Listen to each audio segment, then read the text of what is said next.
he killed the husband? Or... So she technically wasn't married. We're not there yet. Okay. So she, right. yeah, we're getting there. Ishto lekachta lecha, leisha likuchin, and the end of the verse is, and you took the wife for yourself as a wife, a proper taking. So this actually isn't a criticism. This comes out that he actually was sort of saved in the end of the day because she technically had been permitted to him, because we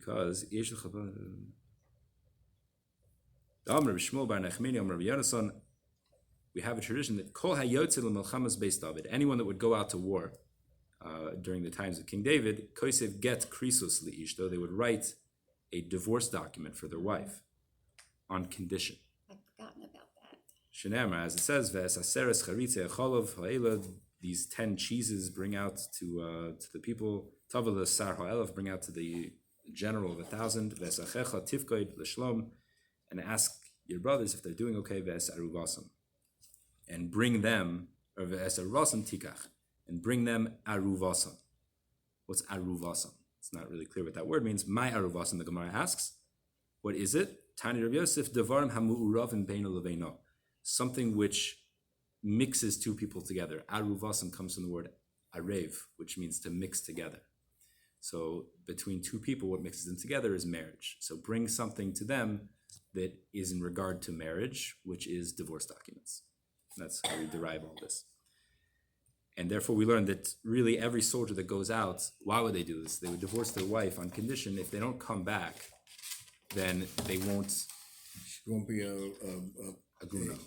Right. She won't be a woman who can't get a divorce because they don't know if the husband's alive and a captive somewhere. Right. If her husband had actually died in battle, then she would be permitted to marry again. And she also, another thing, even if it was known what happened to the husband, there's something called yibum, which is that if the husband, if a man dies without children, then his closest relative will have to marry her and have children for him on his behalf. There's another option, they could do chalitza that gets out of it. But anyway, to avoid that whole situation, if a woman's divorced, obviously, and the husband dies, then there's no necessity for that.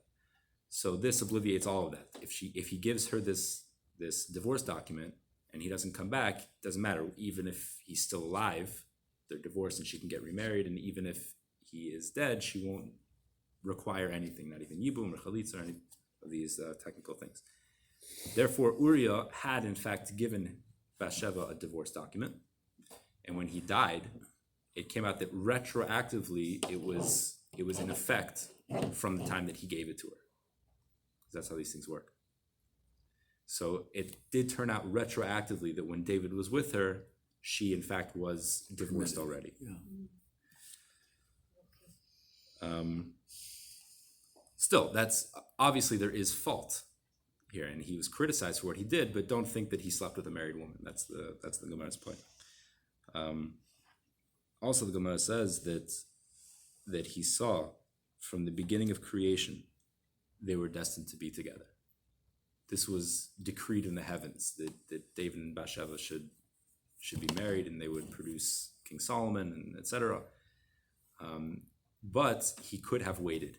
It says that he ate an unripe fruit. He jumped the gun and he tried to take her too soon, and it looked bad. It was very messy. And if he had just waited, her husband would have in fact died in battle anyway, and he would have been able to marry her and have the children. But because of this, anyway, what we do see from the last Gemara is that the whole thing started from him asking for a test. And we see that he's criticized for that. The Gemara says, don't ask for the test because you see all this thing happened. Well, why is the problem that he asked for the tests? And all this was going to happen anyway, right? He was supposed to be with Bathsheba, etc. But God would have figured out another way without all the mess. Maybe. It's like a self-fulfilling prophecy. Right. Yeah, both those things. So it would have happened, things would have happened, worked out just nicely had he not asked for the test. It comes out that asking for the test was the problem itself.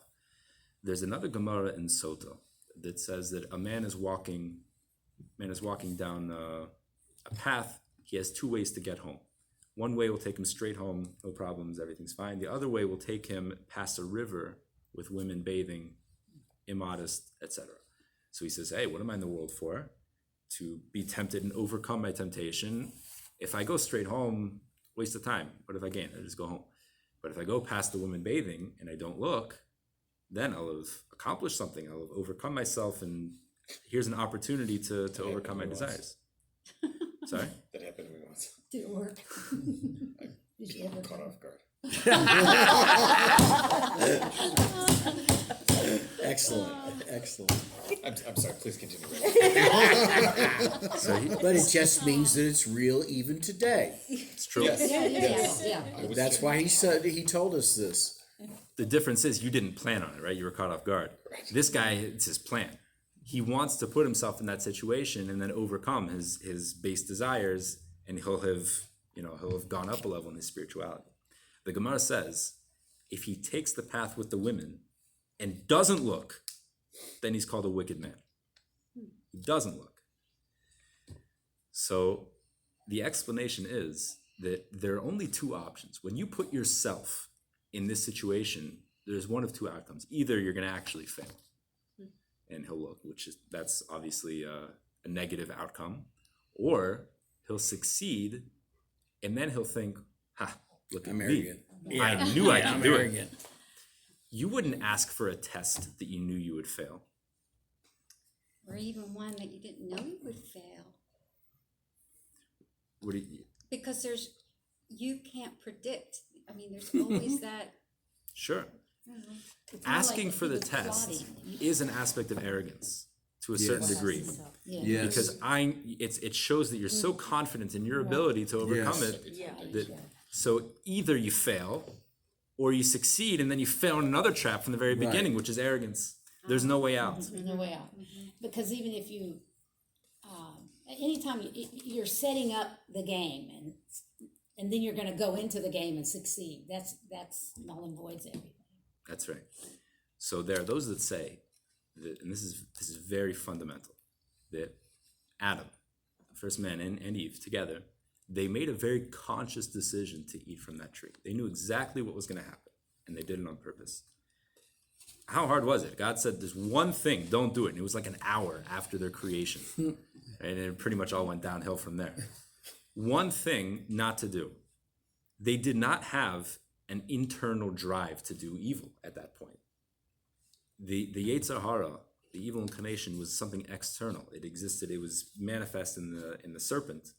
It was not internalized for them. They had a complete clarity, intellectual clarity of what was going on, and yet no seduction or anything like that. It was a very intellectual decision, and the idea was, what am I in the world for? I was created with vastly powerful divine abilities to create worlds. This is what man was created with, in the image of God, with this power of will. And what does God want me to do? Just not eat from a tree. Nothing. That's all God's asking me to do. That's what I'm here for. So I got a better idea. Maybe I'll defy God on purpose. I'll break myself. I know that it's bad, but I'll destroy myself on purpose. I'll destroy the world. And then from the state of destruction, I can rebuild and come back to God and show God how much I love him and how close I am by coming back to him from a state of destroyed, of confusion and lack of clarity. There are those that say that this was the calculation. And this was the first sin. Right? Making the calculation that I'm going to put myself in a situation that will require my free will, because without free will, what am I? What's the purpose of my existence? God has enough angels. So they thought they knew better than God. Well, they thought that it was worth it.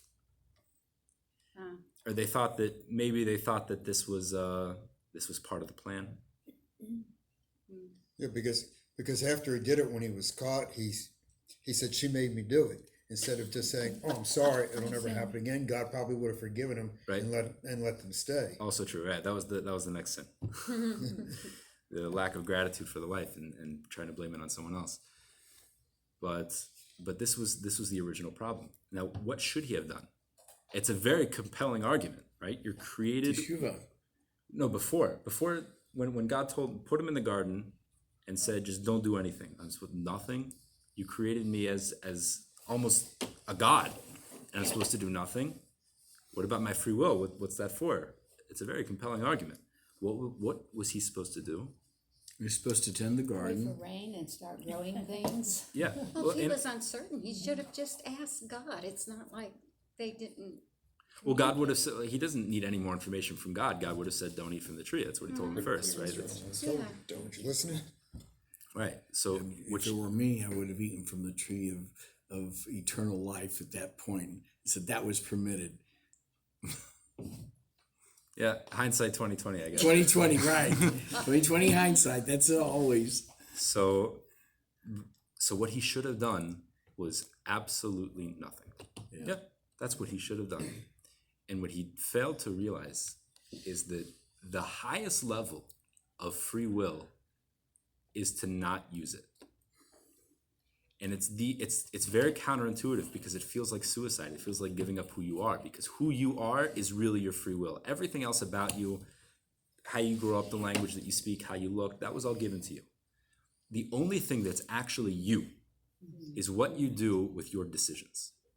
Your moral compass, your development of your integrity, that's who you are.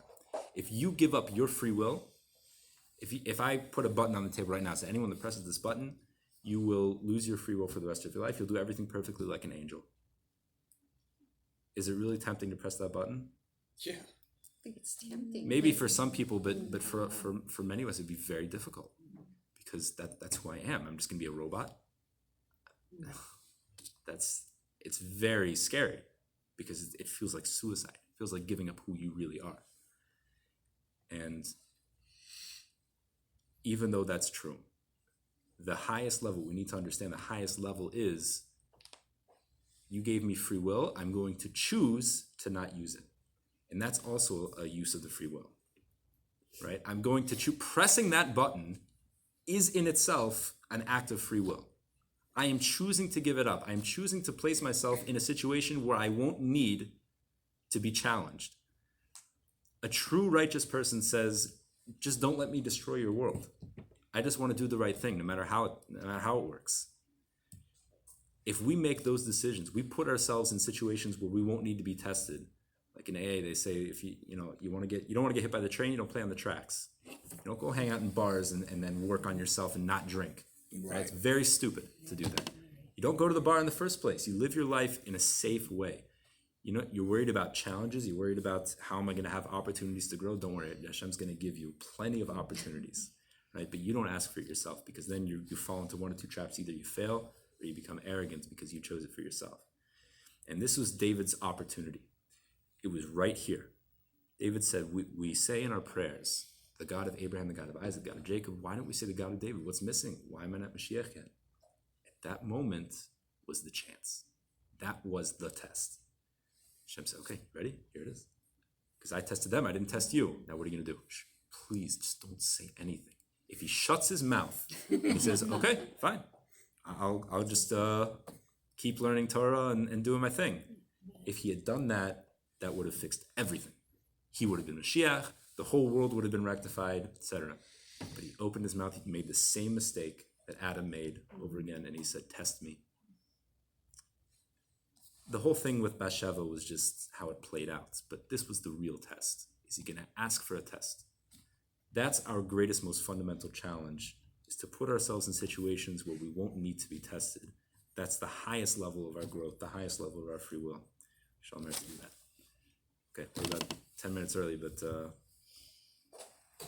class is over. We'll do a Q&A. Sure. Yeah.